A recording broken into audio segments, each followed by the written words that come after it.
আসসালামু আলাইকুম। সিএলটিভি 24 থেকে আমন্ত্রণ জানাচ্ছি আমি তানিশা সুলতানা আফিফা। ইসরায়েল কর্তৃক ফিলিস্তিনের গাজা ও রাফায় গণহত্যার প্রতিবাদে আয়োজিত প্রতিবাদ সভা ও সংহতি মিছিল।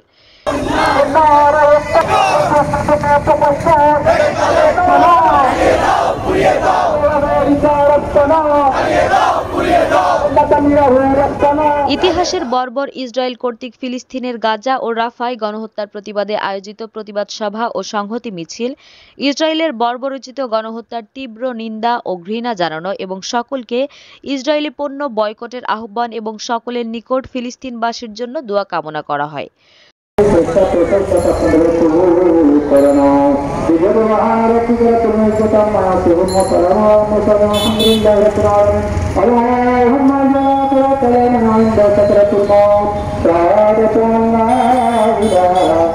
যুবদল নেতা মোহাম্মদ মহসিনের সভাপতিত্বে চট্টগ্রাম মহানগর সাবেক ছাত্রদল সহ সভাপতি মোহাম্মদ ওয়াসিমের সঞ্চালনায় কোতোয়ালী থানা বিএনপির সাবেক সফল সাধারণ সম্পাদক আলহাজ জাকির হোসেনের নেতৃত্বে পরিচালিত উক্ত প্রতিবাদ সভা ও মিছিলে আরও উপস্থিত ছিলেন সাবেক তথ্য ও গবেষণা বিষয়ক সম্পাদক হামিদ হোসেন, ৩৩ নং সাবেক ওয়ার্ড বিএনপির সভাপতি আক্তার খান, ৩৩ নং ওয়ার্ড সাবেক সাধারণ সম্পাদক মোহাম্মদ সাদিকুর রহমান রিপন, চট্টগ্রাম মহানগর বিএনপির কমিটির সাবেক সাধারণ সম্পাদক মরহুম দস্তগীর আমার সুযোগ্য সন্তান নবীন নেতা ফয়সাল দস্তগীর, মহানগর স্বেচ্ছাসেবক দলের সাবেক সহ সাংগঠনিক সম্পাদক সাইফুল আলম দীপু, সাবেক ওয়ার্ডের প্রচার সম্পাদক ইকবাল শরীফ, ওয়ার্ড যুবদল নেতা ইফতেখার উদ্দিন, কোতোয়ালী থানা যুবদলের সংগঠক আশরাফ উদ্দিন, ফিরিঙ্গি বাজারের সর্বস্তরের জনসাধারণ এবং শ্রমিক দল, ছাত্রদল, যুবদল, স্বেচ্ছাসেবক দল, মৎস্যজীবী দল, online activities, Zia cyber force সহ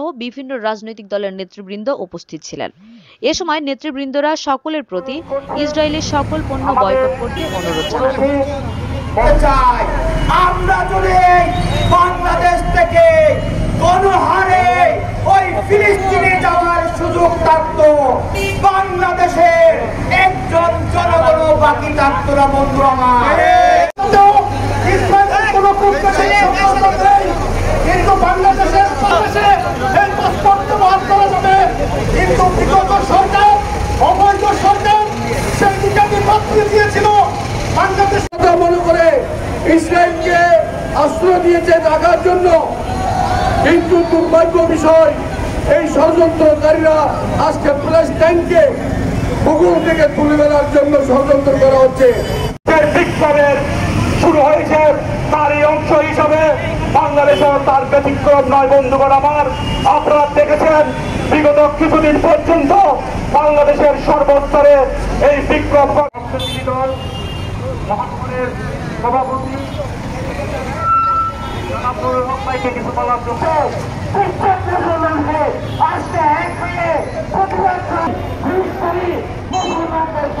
আমরা উদ্ধার করবো, একাত্ম বন্ধনে অংশগ্রহণ করার জন্য